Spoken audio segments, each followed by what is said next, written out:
Good morning and happy Saturday. This is your boy, Harambe Covers. We are here. It's our first episode, so bear with us, folks. The Bagels Eat Locks podcast. I got my man, the Parlay Lawyer. Dan is his real name. Dan, so why Parlay Lawyer? Well, I am a lawyer. Okay. I went to enough school, so I feel That you did. Yeah, so I feel like that's part of me. But I'm an avid sports bettor, sports handicapper, and I actually started a website, co-founded it with some partners called Winnable. It's a premier destination for sports handicappers and sports experts to sell subscription picks, best picks out there, I would say. And yeah, that's how I got the moniker. Awesome. And yeah, congratulations, by the way, Thank before you. we get into it. Last night, big hit. Oh yeah. Nice. The Parlay Lawyer didn't parlay. He definitely did it. And Yeah. And it was an actual parlay. It wasn't. It was an actual parlay. Yeah.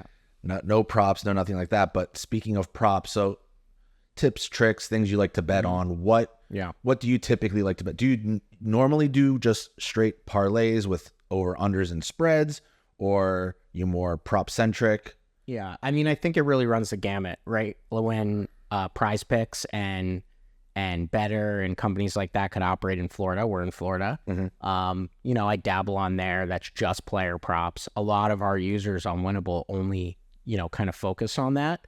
But me, myself, through legal sports books like Hard Rock and others, I like to bet game lines, spreads. In my opinion, that's where really, you're going to win more often than player props. So much can happen in a game, right? This is true. Your player gets hurt, which they protect you sometimes on things like Prize Picks, but your player starts getting a lot of fouls if you're betting NBA, things like that are just really not in control of the game. But if you really, get your information from good sources, I think your real best situation is betting those spreads and picks on games. And for me, I kind of look at it on the flip. Yeah. Sometimes the game can definitely get away where your player can still actually perform and hit their numbers. Yeah. So it is a double-edged sword. You can mix them in too. Yeah. There's been times where I've definitely seen myself lean way more towards over-unders and spreads. Yeah. And then there's been times where I've seen myself just go on like a prop frenzy. Yeah. Where it just, I'm on fire with it. So I think football too, right? Like football, we all definitely. play fantasy football. Absolutely. And you're focusing so much on specific numbers, players yeah. and the numbers. So that's really exciting to like throw in all those player Absolutely. props. The game lines, it's one team or the other, right? Like it's black or white. So you're kind of, it's not as, I guess, fun sometimes. And we're all very player focused, right? Like we're always looking at, I like Lamar Jackson. So I think he's going to run the ball 100 yards today. That's where I'm going for. That's where I'm focused, especially in the Super Bowl. I felt like so many bets were focused on props, right? This is true. So it really depends on the games. NBA right now, like there was a period of time in the middle of the season where I felt like you could get a lot of value and make so much money betting player props. Now we're towards the end of the season and like weird things are happening. People are hurt. They're getting more rest than normal. They're not playing to their averages. Maybe, unders are hitting more, right? Right. So Is it that they're not playing to their averages, or is it they're actually playing the game? Yeah. To me, I feel like the NBA season doesn't really kick off until after All-Star break. Yeah. Fighting for position. It's just a lot of these guys, they don't really, not to sound rude, but they don't care. Yeah. They don't give a damn. And after All-Star break, it's like, okay, now we're going to play basketball. Now we're going to play defense. Yeah. I mean, look at the All-Star game in general. They're putting up almost 200 points. No defense. So Look, I feel that the player props, that the player props in the beginning of the season in NBA definitely is something to go after. Now it's more the spreads because the cream rises to the top. The real teams are going to play. Yeah. They're going to cover the lines, things of that nature. But you mentioned something interesting about NFL and player props, and when we are so focused with fantasy and we know the numbers and we can hit that. The NFL is probably one of the hardest things to hit with spreads. Yeah. It's always very, very tight, usually around 3 to 5 points, doesn't matter what, and it's any given Sunday. So I feel that you hit it on the head with player props. NFL, definitely a way to go. NBA, NHL, things of that nature. You can kind of lean more toward the lines, over unders, spreads. But talking also about NFL, there's been a lot of conspiracy tinfoil hat theory on, is it rigged? Is it not? What's your take? Is it even possible to rig it? I don't think it's rigged in like the intense way that people think it is, but it's hard to watch these games and see no pass interference calls, called on the Chiefs, or, little things that happen that lead, credence to it. I don't think it's rigged. I don't think it's Arian Foster. Like, there's a script every year that they're following. I just think that it's somewhat predictable, right? Like, it just always seems, it doesn't matter. We're watching the season and we're saying, man, these Lions, like, no one can stop them offensively, right? They could just run the ball. They could do whatever they want. And then at the end of the game, it's Pat Mahomes, or at the end of the day, it's Pat Mahomes and the Chiefs winning, right? It's like we get into these eras of football and it's just the same guys and the same teams that at the end of the day, when it matters, the clutch moments, they're going to win. And we saw that this year. Now, do you find that with every play, for example, I should say, has a hold? Let's face it. Yeah. Every play you can call holding. Every play you can find something. So it can be rigged a little bit in the sense of, does the ref want to throw the laundry? You know, do they want to throw the yellow flag? Do they want to adjust or take away or give a big play? Yeah. You see guys run out of bounds. But don't you think the refs have too much control, right? Like, isn't that like obvious?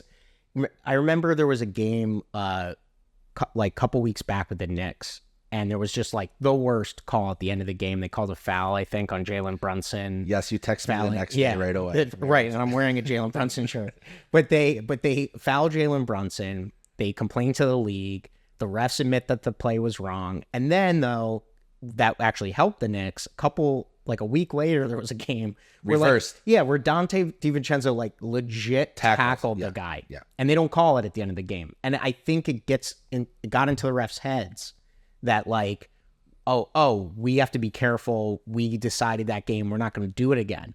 So like, it's wild to think like we have AI, we have all these cameras, we have people in the booth that have a better view than the refs on the court. But we're in that old style where we're saying like, let's trust these four guys to like make the right decision as opposed to seeing actually what the right call is. So I think that's an interesting thing. Like, will we eventually move to technology to kind of like make sure that the game is fair? And then I think if that were the case too, like, don't you think it would be a lot better to bet on these games, like knowing that the refs aren't going to come in and screw it up? Yes, but there's a factor that you can't take away. And that factor is, and you can cue the Godfather music here.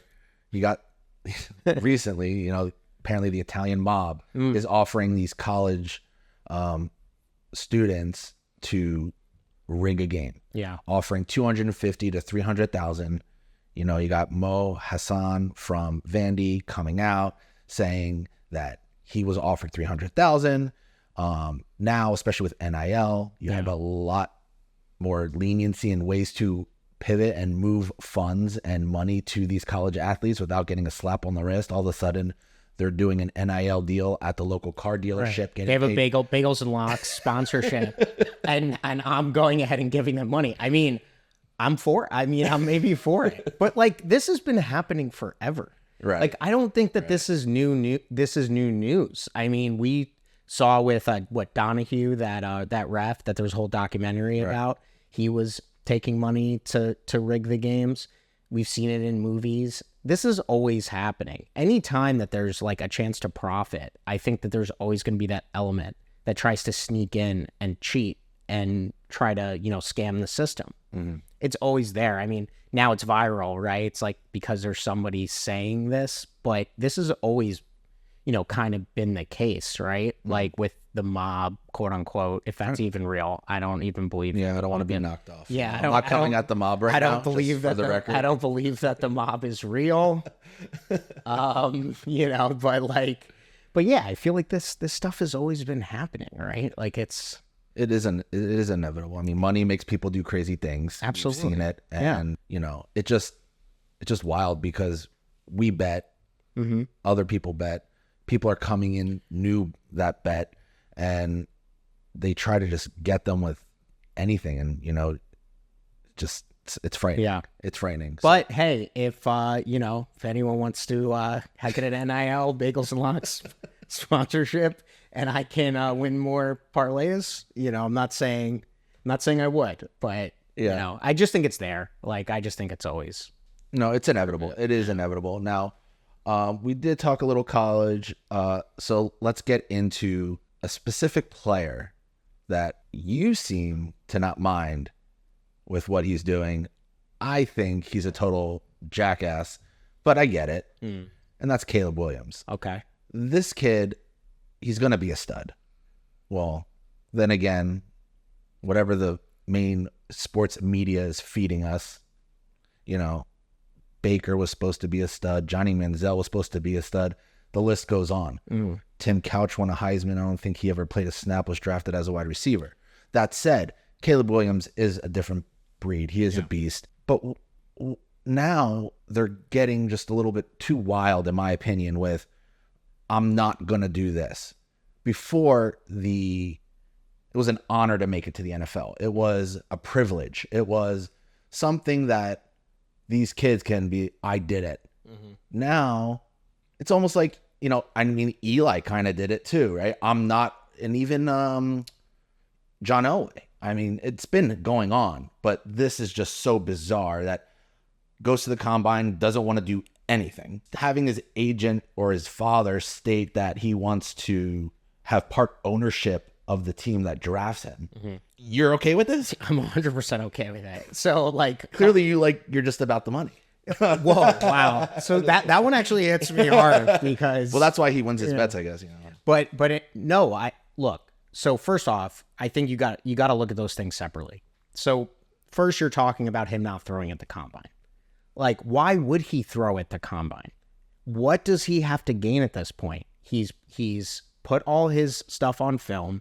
He's shown you who he is. The only thing that could probably happen out of that is he has a horrible combine performance. He drops back a couple spots, which could cost him millions of dollars. Absolutely. Could change his sort of control on what team he actually goes to and ends up with.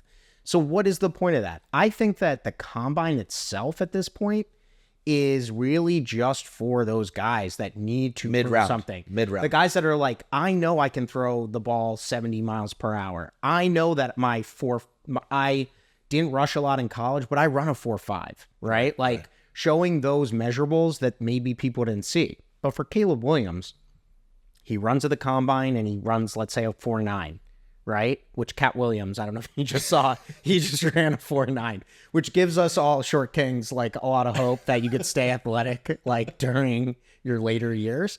But like, what does he have to prove? And then asking for ownership, like, it's not going to happen, but why not? You know, they have to keep pushing these envelopes and trying to get more and more, or they're never going to get it. Like, you never get what you don't ask for. I don't blame him for any of these things. If he thinks, or his team or an agent says, like, ask for these things, we might be able to get something, why not? Go for it. One day, somebody is going to get these things. Like, it's going to happen. It is inevitable. You do have a point. With the combine, I agree. It can only go back. He can only go backwards, right? He's slated at 1. Everyone thinks he's going 1. Yeah. It's just going to be painful. And look, after Chris Jones, like, dick popped out of while he was running. Yeah. You know, it could only bad things can potentially happen here. I guess Drake was in a combine too. It said, you know, you're right in the sense of the combine. Yes, he can only go down on the draft board, but the asking for ownership, and this is my thing with it. Look at my favorite team in the NFL, the Philadelphia Eagles. Okay, when you lose part of the right yeah, I don't like this, but I'll put it up. Yeah, Sure. there it is. Yeah, cool. Yeah. Thank you. I'll fix him so he doesn't. Oh, that's anyways. Fuck it. With the Eagles, clearly something happened in the locker room, right? You can see what losing a locker room can do. Now, is it the coaches? Was it Jalen? That's to be seen. We just don't know.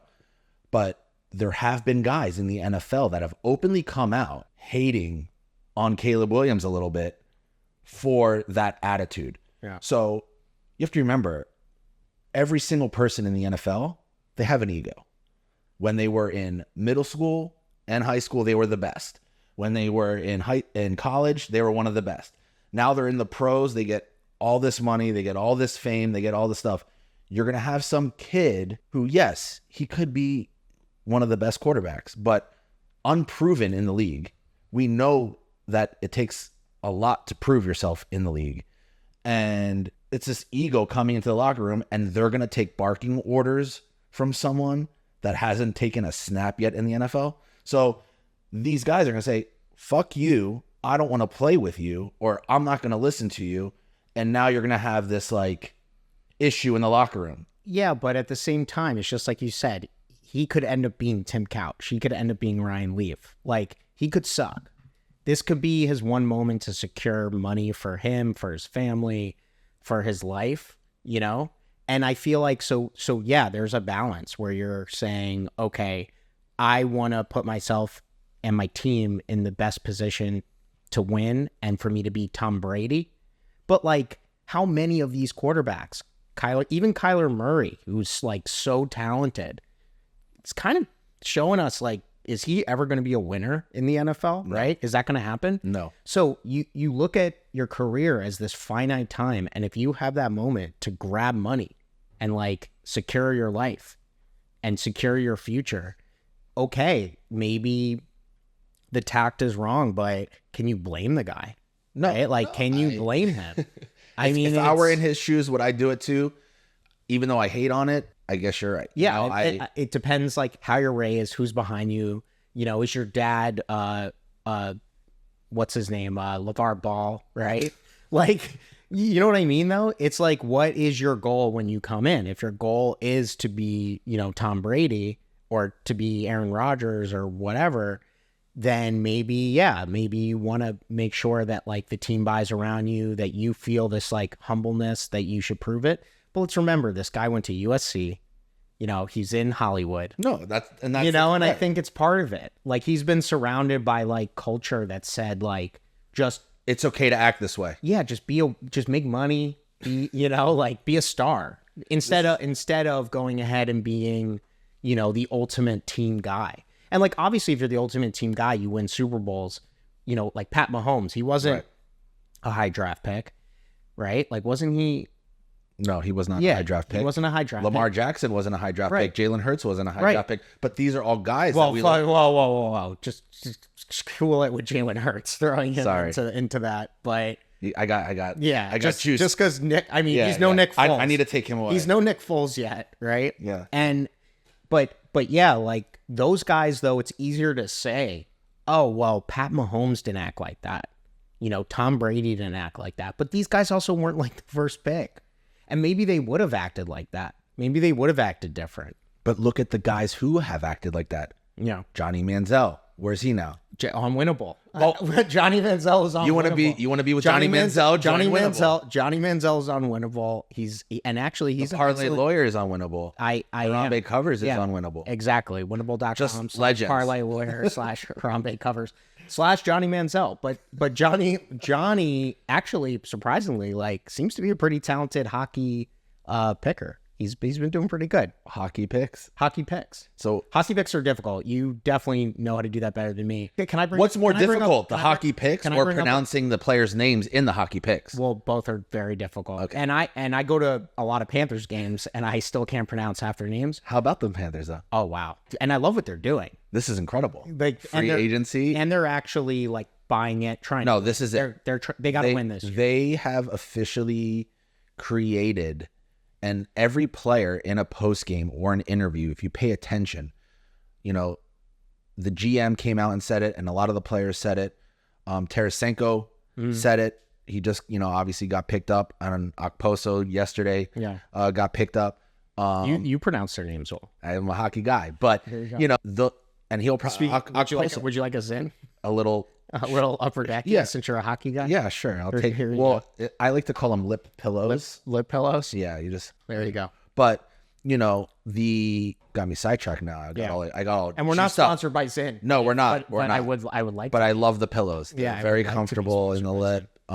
Love seeing people sign them, which reminds me, funny, Connor Bedard did not sign it because he was scared that he was under 21. Went to have him sign his can and be like, anywho. But with the Florida, what they're kind of creating is what the Heat did. Yeah. Showing you can have your job, you can have the fame, you can have the fun, but you also have the weather. And for the single athletes out there, so you the think women, that matters in hockey? 1,000,000%. They're They all mention it because all day long. Yeah. And, I grew up in Philly and I played hockey and things like that. But, all day long, you're in the rink and it's fucking cold. Yeah. Like, there's no ifs, ands, or buts. It's cold. And then to go outside and to go back into more cold versus like go out and that sun hits you, you defrost, it feels good. And you're looking at palm trees and you're like, life is good. Yeah. It's a beautiful blue sky, sunny day. Yeah. There's something there. I mean, look at Tampa, right? Now, and Vegas now. But if you're looking at these warm destinations, I mean, when was the last time a Canadian team was relevant in the playoffs? Sure. Not really. The Leafs get the closest, but they're one and done. Granted, this year, Vancouver. Do they just have less money though? Those like Canadian teams? Not at all. Not at all. But, you have the weather. Yeah. You have the state tax here, right? Which is a big plus. Yeah, sure. These dudes just love playing puck down here. They get to let their lettuce flow in the salty air. Well, I think like for us that aren't hockey players, like I look at these hockey guys and you just think that they love like being in the cold. These are different breeds. Like that viral video I think you were showing me like earlier. The Minnesota like hockey high school kids. By the way, if you haven't seen it, you have to watch it. Probably one of the greatest sellies you'll ever see. Kid makes a selfie stick with his glove. Yeah, absolutely. But like they all have like weird hair. They all have interesting facial. I don't know if it's beautiful hair, beautiful lots. Long lettuce. Yeah, but my point is like they're a different breed of people. Like we look at like thanks. No, but like I mean that endearing. But like you just think like they don't care about just normal things. Like they just want to be unique, right? But I guess I could see it now. But right now with the Panthers, aren't they? They're just going ahead and grabbing like guys from teams that aren't going anywhere. So what's interesting about the NHL, and it's a rule that needs to be changed. Yeah. There's a way that you can set your roster up before the playoffs. I don't know if you know this with the cap. Okay. Where you can put guys on, basically it's like injured reserve and they don't hit your cap. So if you look at what Vegas just did, and Tampa's notorious for this, Tampa would do this all the time. Vegas actually took about 8 studs and all of a sudden IR. And why? It frees up cap space. Now they can get these guys trade, because a lot of teams in the NHL, it's very fluid. I can compare it to basketball where guys move around a lot. Not so much NFL, but guys really move around a lot. And they want to go to contenders and they know they're not going to re-sign them. So they'll give a 6th rounder, a 4th rounder, a 3rd rounder for some of these dudes to just unload. They're going to rebuild in the draft.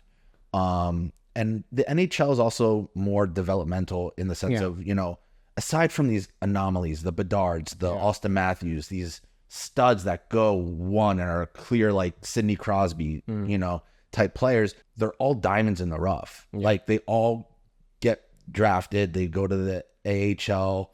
You'll see them play in some minor league hockey or American Hockey League. Shout out Syracuse Crunch. Yes. Syracuse also Crunch. Howard Dolgan, owner of Syracuse Crunch, investor in Winnable. But there you go. But yeah, you have these minor league hockey programs that they'll develop these guys, and then you'll see them bounce in and out. And then eventually they'll do so well that they'll just stick. Yeah. I mean, Ryan Lomberg was one of those dudes, right? And eventually he became a persona. He became a heartbeat of the Florida Panthers. And in the NHL, it's pretty wild because in my opinion, probably the hardest championship to win. It has got to be the hardest championship. Well, you see, like, if you win, when was the last President's Cup winner that won this? I really, off the top of my head, you stumped me. I don't know, but the Panthers 2 years ago, and we were one and done. Yeah. You had Boston last year, and Panthers took care of business there. I was there. You know, these guys, it's just very difficult. The Panthers right now are sitting for the President's Trophy. Mm-hmm. I don't know if I want it. I feel like it's a jinx, but hey, I mean, it's a banner, and it gets asses in seats, and it helps the program. But the Panthers, night and day. I can't believe they're doing what they're doing. Shout out to Zito and the whole regime over there. Absolutely incredible. But yeah, if you haven't, back to that video, I'm thinking if you have to watch that video, if you haven't seen it, these Minnesota high school kids are absolutely incredible. Something I do want to mention, because I think hockey is very underrated. So I want to throw a little topic out there of things that I consider very underrated, whether it be food or things to do. And one of my favorite things yearly to do that I find very underrated, my wife hates it, but Renaissance Festival. Something about seeing, I don't know, I don't want to call them carnies. But you're in Game of Thrones, like you're just in Game of Thrones. Actually, my only time I had a sword fight, it was with your brother at the an actual sword fight. An actual sword fight. Real swords. Renaissance Festival. No Drake I mean, swords. I won. I will say it's on video. I won. Your helmet came off, and I popped his balloons with my sword. With your sword, yeah. Yeah. No, I mean that's a Florida thing, right? Is it anywhere else? Does it go? Well, I guess there are Renaissance. No, it's a tour. It's a tour. It starts here. Yeah, but I feel like the Florida one's just like huge. So you've been to another one? Yes. Okay. In Colorado. Okay. Now, I get that makes sense. Colorado. Yeah, that makes sense. If you just we'll leave it right. Yeah, Colorado. Yeah. That makes sense. Living there is the Renaissance Festival. Yeah. No, but in Colorado, the environment was bar none. Yeah. It was like in the mountains and the trees. But these shout to Colorado. I spent some time there. I mean, people dress like they're in a Renaissance Festival, like daily. There's just something about the Renaissance Festival that just gets me going. The second I walk in, just the smell of dirt, turkey legs, and barbaric behavior. Yeah. And yes, barbaric behavior does have a scent. It does. I just walk in and yeah, but you kind of look like you're great. You look a little bit like you're a carny. No, not a carny, I would say, but you definitely look like you could have survived with that beard there. Like me, I don't know what I would have been. Maybe like a court jester or like you would have been a senator. A senator? Yeah, but I would have been assassinated. I feel like it would have been. It would have been difficult. Like, I'm thinking myself in Game of Thrones. Maybe you would have been the protector of the Renaissance Fair mermaid. Do you remember the mermaid? Wait, the mermaid? The mermaid. So I don't. You don't remember the mermaid? I don't. Okay, so I remember the fairy. Well, the fairy. With the bubble. Because the fairy, you cannot. I remember her. What a beaut. No, but the mermaid. So the girls were making us, as we were drinking our mead, like lads. Yeah. To go see a mermaid, and it's mermaid this way, mermaid this way. We in the sweat, in the heat, in Florida, and the rain, because for whatever reason, every time we go, it rains. But we go, and there's a mermaid, and we go see the mermaid exhibit, and it's just a woman in a inflatable pool tub. I can't believe I don't remember. Probably I must have been very drunk. Minimum, we were minimum 300 pounds. Just sitting. Really? Maybe that's why I forgot. Maybe I've like selectively blocked this out of my head.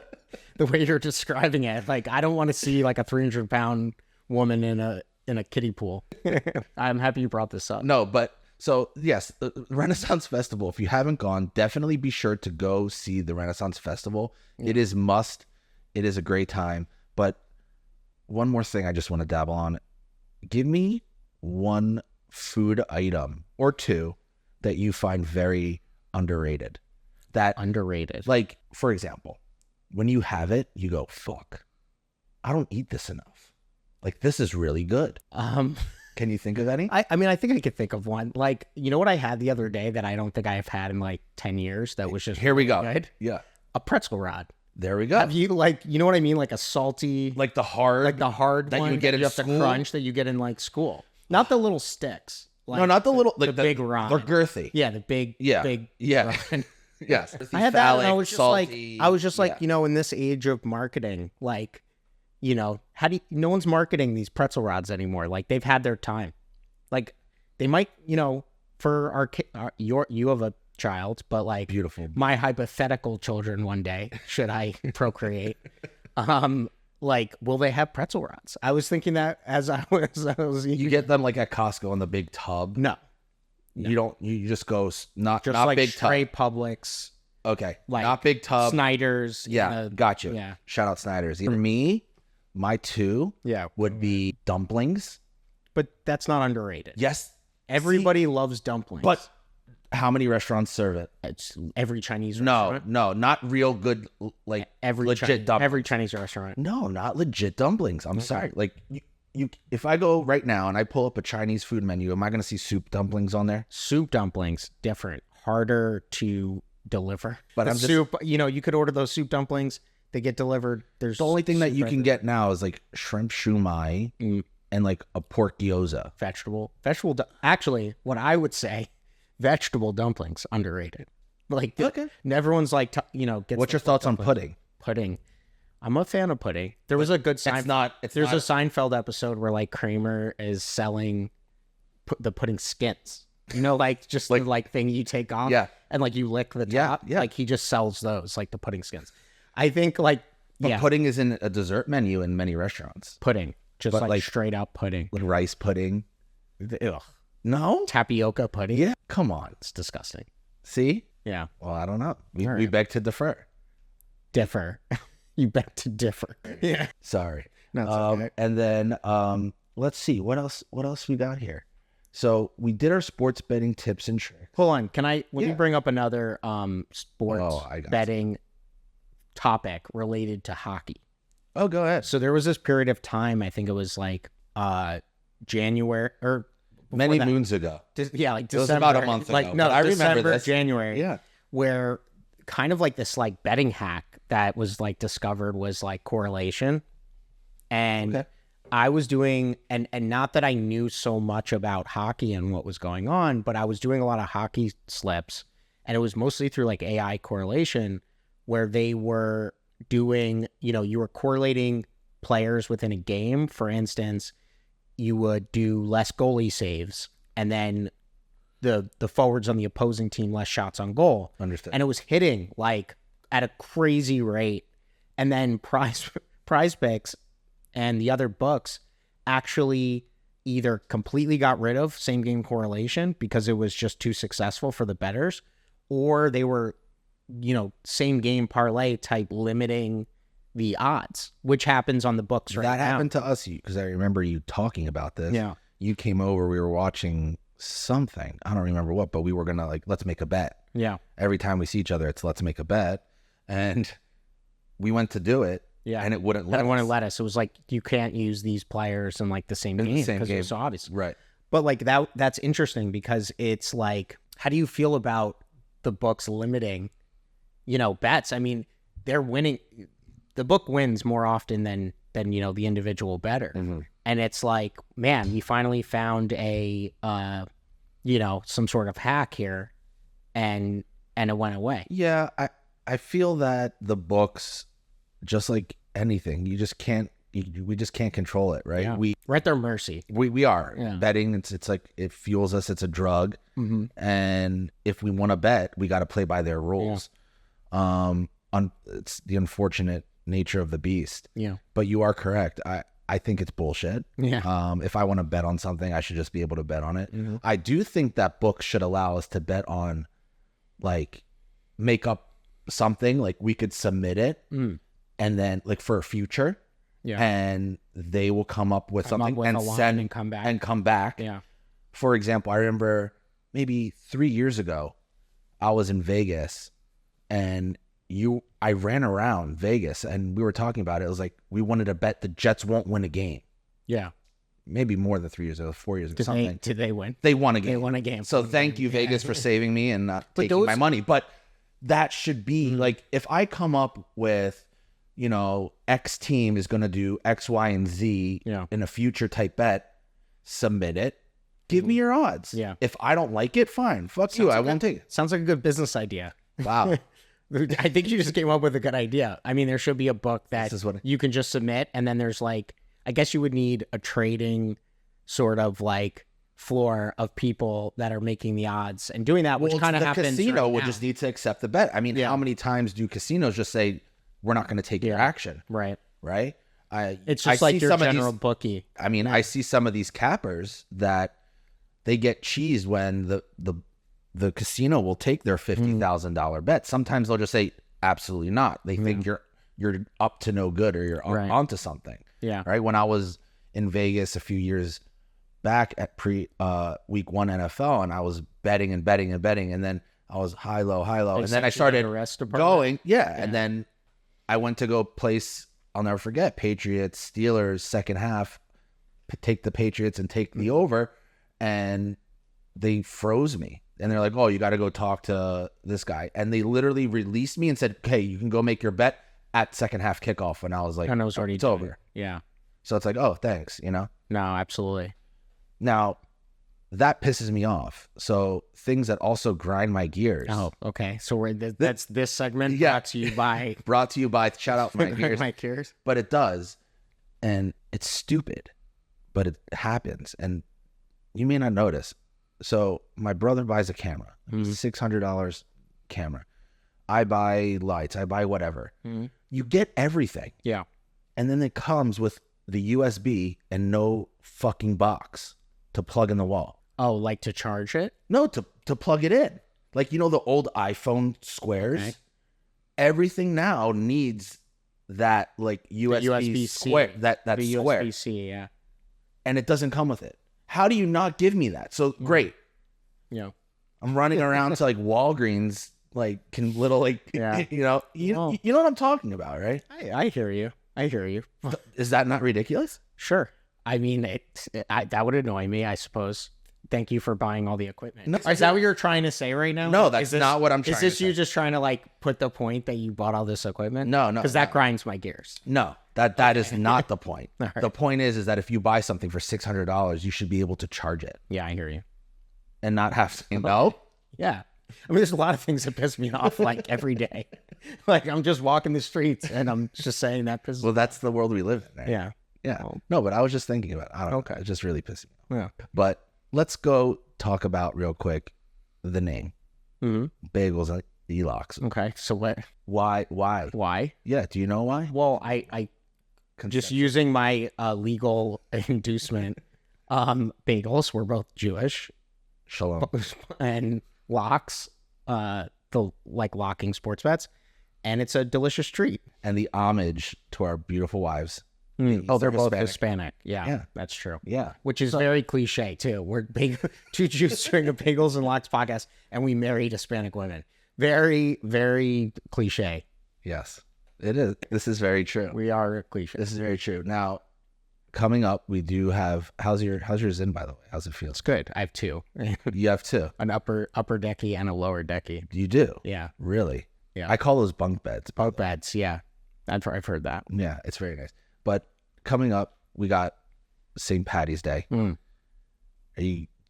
you still go out for St. Patty's Day? I mean, I still do like, I want to drink green beer and shit green. I think that like any holiday centered around like you are supposed to get drunk is solid. I think we need more of that in the United States. I think that, you know, there's a lot of things that piss you off day to day, but you know what doesn't piss you off? Blocks. Yeah, like those blocks. But you know what doesn't piss you off? When there's a holiday that says like, I'm going to meet up with my friends, let's have a drink, which is also why I miss football. Like Saturday and Sunday sports, March Madness, I guess, coming up, which I'm excited about. That's also part of it. Any sort of drinking holiday is fun. Cinco de Mayo. Drink lots of tequila. Yep. But it's, you know, it just depends what day it falls on. I guess same with St. Patty's Day. It's Sunday this year. Is it? It is. St. Patty's Day is Sunday? Not this Like, yes, next week. Next week. Oh, okay. So we got to do something. Absolutely. I have my shirt. We should have our group. We should do the podcast. We'll have green beer. Yeah, it's cool. Drink green beer. Yeah. But before we get into some picks that you might be wanting to do either today or coming up or things that you're looking forward to, I just want to throw one more fun little thing out there. What is your favorite sports jersey out there? And of the 4 majors, we're not going to do like MLS and all that. You want me to say that Kelly Green jersey is no? What you're trying to not at all. Not at all. Because it's a good jersey. Mine is not. It's a good jersey. Mine is not the Kelly Green. But I mean, it's tough because I like the jerseys that like of the teams I like. So like I like those old school Giants jerseys. I like that's like your favorite NFL jersey. I think so. Like I like to just see it. Right? Like, it just reminds me of good times, you know? Like, the Eagles, I like their jerseys, but I don't know if it's my favorite. So what's your favorite? NFL or my favorite jersey? Favorite jersey. My favorite jersey right now? Yeah. Shout out to the Seattle Kraken, their winter game jersey. Gas. Yeah, is it? Absolutely love it. Are you going to get it? No, because it's just because like you're and when am I gonna wear a Kraken jersey? I do like their logo. logo. To Seattle, if you take a trip to if I went to Seattle, like I could see myself, going like walking around, seeing them throw the fish, sipping a Starbucks, and rocking the Starbucks. jersey. Yeah, because it's the only place you can get Starbucks. The only place. Only place. I was just in Brazil. There was Starbucks everywhere. Oh, so it's Seattle and Brazil then, the only place you can get Starbucks. They have they have it everywhere. No. And I think it's like it's like McDonald's now, right? It's like no, absolutely everywhere. But no, my favorite that would be my favorite jersey. Favorite NFL. I really kind of dig the Baltimore Ravens, like the all black. That goes pretty hard with the purple. Yeah. Something about the purple and black, even when like the Vikings do it. See, I hate that. I like because I hate.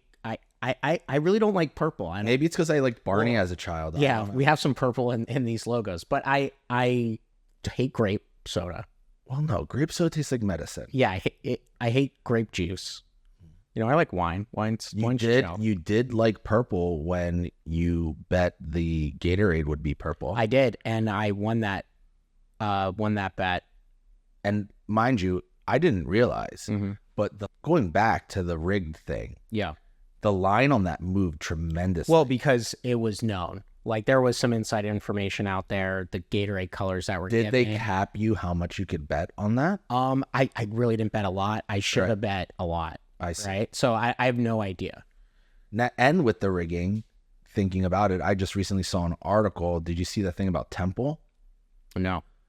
The Owls, Temple Owls, shout out Philadelphia again, but Temple Owls are under investigation for rigging a couple college men's basketball. Really? Yeah, like the line, they were -5 and then it jumped up to like +5. Like very extreme like line movement.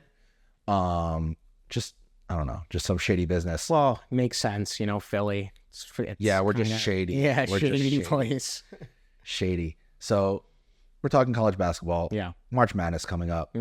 I like today. Today's a good slate. Today is when this is coming out, but today's a really nice slate. I saw your picks. I saw your picks. Like, I did it in the teaser.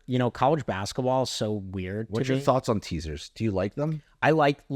So I think it's difficult to decide the day when you wake up and you're placing your bets. Am I looking for profit today, like just straight small profit, or do I want to go and hit a home run because I feel so strong about these things, right? Like, I like to mix in like a teaser with some, bigger, longer shot parlays and then some straight bets. Do you do, and I've seen this technique done, do you like to, let's say you put a unit on a parlay. Yeah. Would you put 2 units on the same parlay but teased? Yeah. To cover your ass on the parlay? Like, well, the teasers always throw a little bit more, maybe like 2 units or 1.5 because the payout is much smaller. Of course. But to cover, like I'm saying. And you feel always really strong when you're with a teaser, right? If you like the spreads anyway, then you're just like, oh, like they're covering 11 points. But college basketball, is so weird. You know, there's always these like wild things that happen. But that's why also like today's game, obviously the big game that everyone is looking for is UNC Duke. Absolutely. Every year, always, you know, I love how. And I saw the big spread. It was pretty big, and it's always a tight game. But I think it's going to be tight. I took it to 11 points. I think the spread was 7.5. Something like that, yeah. Yeah, I think I took 4 points, like to tease it in like a bigger teaser. I don't see how UNC doesn't keep the game close. It's always close. I mean, they're ranked better too. Right. You know, somewhat. It's in Duke. I don't know. Yeah, something I should have remembered when I. No, but it's a tight. It's a rivalry. But I definitely think it should be tight. UNC's got, you know, my understanding, good D. You know, college basketball is funny because it's like one of those sports where when March Madness comes, I'm so into it and I can tell you everything about the teams. And then that long season where they're playing just I know nothing. Yeah. And it's just random. Like you go ahead, look at ESPN, see the games that are going on the day, and you're just like, oh wow, UNC is playing a good team today. Or like, you know, it just kind of like sneaks up on you. No, and a fun fact, in the tournament, it's notorious, a lot of the unders in the beginning. Yeah. I also love taking the long shot underdogs with the points because these kids are so juiced up that they're in the dance that besides the Cinderella stories of them actually winning, like I'm not going to money line them. I'm not like that crazy, but it's a close game. But it's a close game. Yeah. If they're getting 18.5 points and they'll lose by 12, I'm okay. I'm cashing. Yeah. Like I don't, you know, I really don't care. No, and then you always see those surprises. Like there's never a year where there's not like a 12 or 16 seed that like wins a couple games. Right. And it's funny because with the tournament, it always feels like you could have that Cinderella team that literally just wins one game against like a 1 seed or a 2 seed. Mm-hmm. And years later, people are like, oh, remember that run that like Florida Gulf Coast went on, or like FAU? Well, FAU made the Final Four. Yeah. Right. So, and who was it? The Golden Retrievers. I just remember the mascot because it was a coolest mascot. Yeah, but I remember Dunk City with like Florida Gulf Coast. Right. There's always some Florida teams. So what team this year Florida is going to make that run? I don't think we can't FAU, but we can't look at FAU anymore and say they're underdogs, right? Because they were just in the Final Four. Yeah. So you got to pick another team. I guess, you know what? On a subsequent before March Madness, we'll look at the board. We'll just take Florida, and we got to pick one. And then we have to, you know, that's our team. You know, that's. I do like this year, and I know you're going to think I'm homing, but Villanova. Really? I think Villanova can make a nice little run. But they're 50-1 right now. But they're historically such a good team, right? But at 50-1, shout out value. You know, Jalen Brunson, Josh Hart, Kyle Lowry, DiVincenzo. We have all those guys from that championship team. The Kyle Lowry was Villanova too. Yeah. No, but yeah, they're 50-1. They are a team that, like you said, they make noise in the tournament. Yeah. And I'm excited for it. How do you like to bet March Madness? This is the thing. Yeah. I like betting, like I said, the underdogs. Mm-hmm. I like a lot of the unders. And then what I do actually, because I'm just so cued in, I live bet the shit out of March Madness. Yeah. I've made a ton live betting March Madness because it is such a game of emotion and runs. I mean, basketball is like that in general, but when you're dealing with these college athletes and it's such an emotional, it's one and done.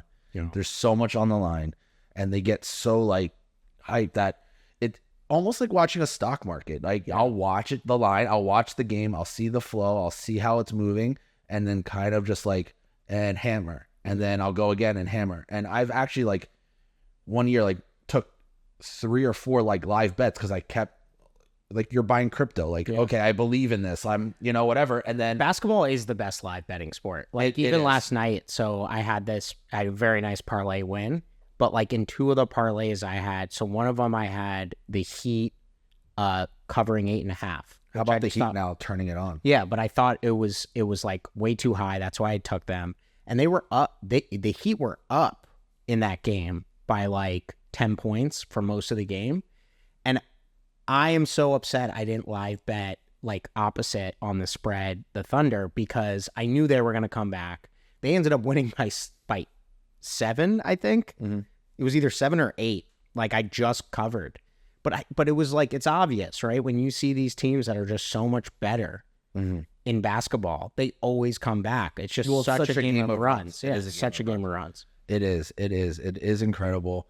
I'm stoked for March Madness. Yeah, me too. I love it. We're going to the Rock. We gotta the Hard Rock. Yeah, we gotta go to the sports book, be in it. Love that. It's like one of my favorite. That usually like that Friday, that first Friday of March Madness. Usually it starts like a Thursday. A Thursday, you have like those like kind of sort of they're in, sort of they're not, and then Friday is like really everybody in. That's my favorite day.